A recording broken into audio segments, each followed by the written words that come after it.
I'm very excited to be here.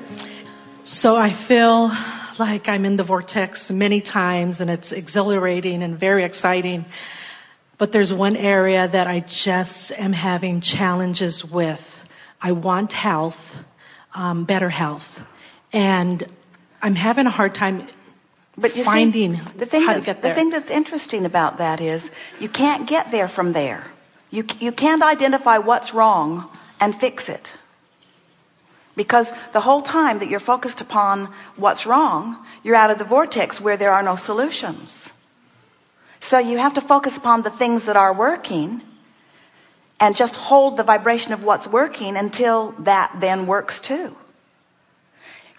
You see, when you're not feeling good, or when your body isn't responding the way you want it to, or when you have some diagnosis or whatever, through all of that, you're asking for improvement. And improvement is all queued up in the vortex. In fact, vibrationally speaking, it's done.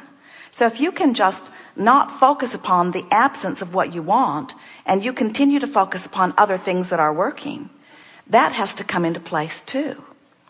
We want to tell you something that's most interesting about the subject of your physical health or well-being. As contrast causes you to expand, vibrationally speaking, you follow what we mean by that? Yes. And you don't go for whatever reason because you're focused upon some reality that's keeping you from taking the new expansion.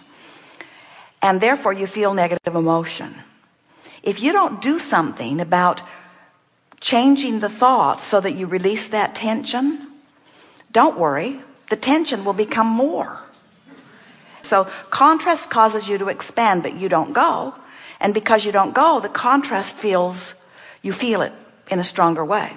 So the way we've been saying it playfully to our physical friends for a long time is, if you've got negative emotion and you don't recognize that it's guidance letting you know that you're holding on to something that's keeping you from being who you really are, don't worry, it will get bigger.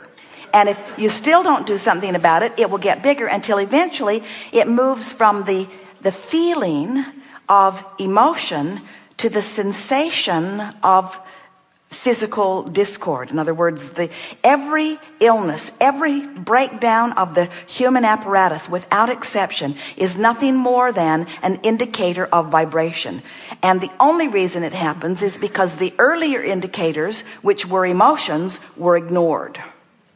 So when you accept that whether it's an emotion or an outcome, in other words, every manifestation is an indication of your vibration. The amount of money you've got, that's a vibrational indicator of where your thoughts are on that subject. The way your physical body feels and looks is an indicator of what you've got going on thought-wise. So when you understand that it's only an indicator of what? An indicator of your mix of vibration.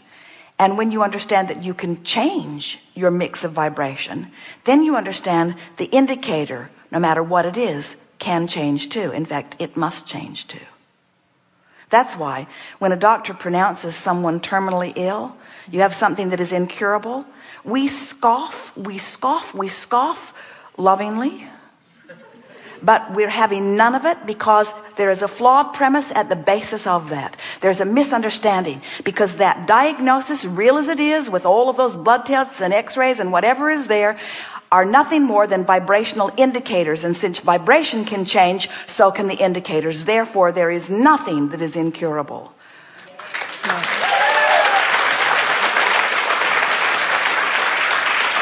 But there are lazy thinkers. In other words, there are people who offer most of their thought vibration in response to what they're observing. So when you get an expert saying to you, you've got such and such, now you're really hearing it, you're looking at it, you're watching for the evidence of it, you're seeing the evidence of it, it's compounding. You just got to get that thing turned in your mind that says, this is nothing but an indicator of something that I can do something about. And then forget about it as best you can and decide that you're going to take an emotional journey. We said to a woman, she had arthritis in her body and she was very, very uncomfortable. And she said, Abraham, how can I feel positive emotion when my body hurts so much? And we said, you have to separate how you're feeling in terms of your physical discomfort and how you're feeling in terms of your emotion. If you can get it, that you can have pain in your body and feel afraid, or you can have pain in your body and feel hopeful. And the vibrational variance between fear and hope is huge. It's the difference between recovery or not. Because what is right now, all of these indicators, some of them lovely and some of them not so lovely, every one of those indicators is past tense. It's past tense. Your now reality, as far as we are concerned, and we would like to make it as far as you are concerned, your now reality doesn't mean diddly squat. It's over. It's past tense. This vortex of creation, this vibrational reality is where it's at. Look over there and get the vibe of it. Look over there and get a whiff of that. Look over there and get the feeling of that. Hang around there. Hang around there. Tune yourself to that. And your body must follow.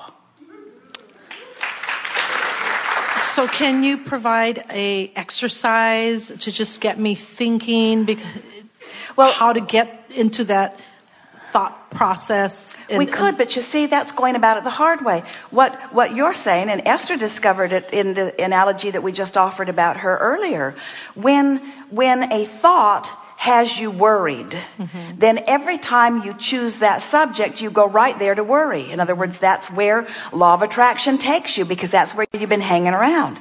It's like you pick up a stick that has wellness on one end and less wellness or illness on the other, but every time you pick up the stick, it begins to vibrate where you've practiced it most.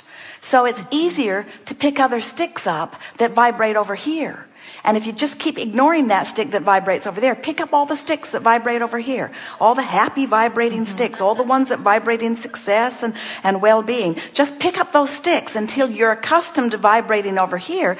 And then when you pick up that stick, you have a better probability of vibrating somewhere different than where you've been.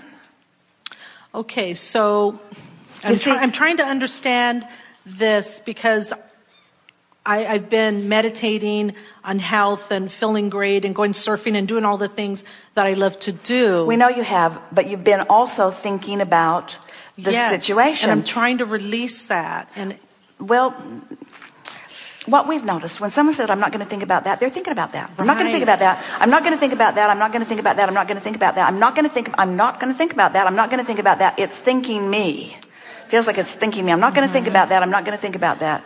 I'm not going to think about that. I'm not going to think about that. I'm not going to think about that. I'm not going to think about that. I'm not going to think about that. So what you got to do is just think about something else. Okay. And we're saying to you, it's easier to think about things that are off that subject, right, than it is to try to turn that subject into something different than where you've been hanging around. Just think about other things. Okay. And in other words, what we're really saying to you is, leave that aside, use any excuse in the world to get in the vortex, hang around in the vortex, and it will resolve itself. Okay. But you say, no, I want to take this bugger and drag it into the vortex with me. And we say, leave it out. If you've got hold of it, the vortex will spit you out. So leave it aside. Leave it aside. Okay. Does that make sense? Yes, it does. Thank you. Thank you.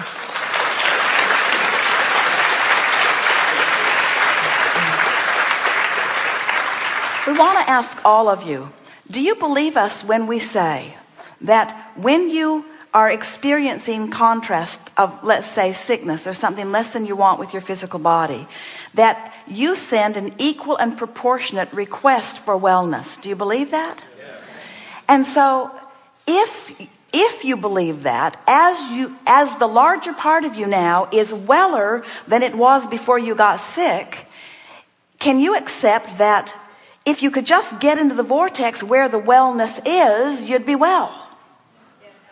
You don't have to drag the sickness in there and heal it. That's really an important distinction. You don't have to fix what's broken. You just in other words, the vibration of the question and the vibration of the answer are different. The vibration of the problem and the vibration of the solution are different. The vibration of the sickness and the vibration of the healing are different. And so many people are so focused on the problem or the question or the sickness that they use that as their reason not to get into the vortex, where if you could just let go of those reasons and get in, watch a cat that's having a good day and get in. Jerry and Esther's neighbor's cat wants to live with them. and spends almost all day on their porch looking in, saying, aren't I cute? Don't you like me? Wouldn't you really like to pet me? Wouldn't you really like to give me something to eat? Wouldn't you really like to take a walk with me? In other words, that cat is just joy oozing. Esther has attracted the cat because she loves happy beasts. And so here's this cat just happy and around, happy and around, happy and around, happy and around. Really a wonderful, easy thing to use as an excuse to get into a vortex. There are so many easy reasons to get into the vortex, but you have to let go of that flawed premise that you've been carrying around for a long time, which is, I have to ferret out my problem. I have to shine a spotlight on it. I have to get it identified and confirmed by many other experts. I have to write about it to everyone I know. I have to take complete ownership of it. I have to practice the complete vibration of it. I have to become an absolute vibrational match to it. And then I have to take hold of it in some way and drag it to a place that it will never be allowed to go. And we say, just let it go. It isn't you. It isn't you. Just let it go. Those problems, they are not you. They are the catalyst that gave you a bounce, but they no longer represent you. Go to who you are. Go to where you are. Feel the fullness of who you are and watch all of that stuff just fall away, fall away. It will fall away instantaneously in terms of your emotion or mood. And once you hang around in the vortex for a while, it will fall away in terms of all manifestations. And people will say, hey, where'd that go? I say, what? What? I have no idea what you're even talking about. Now what?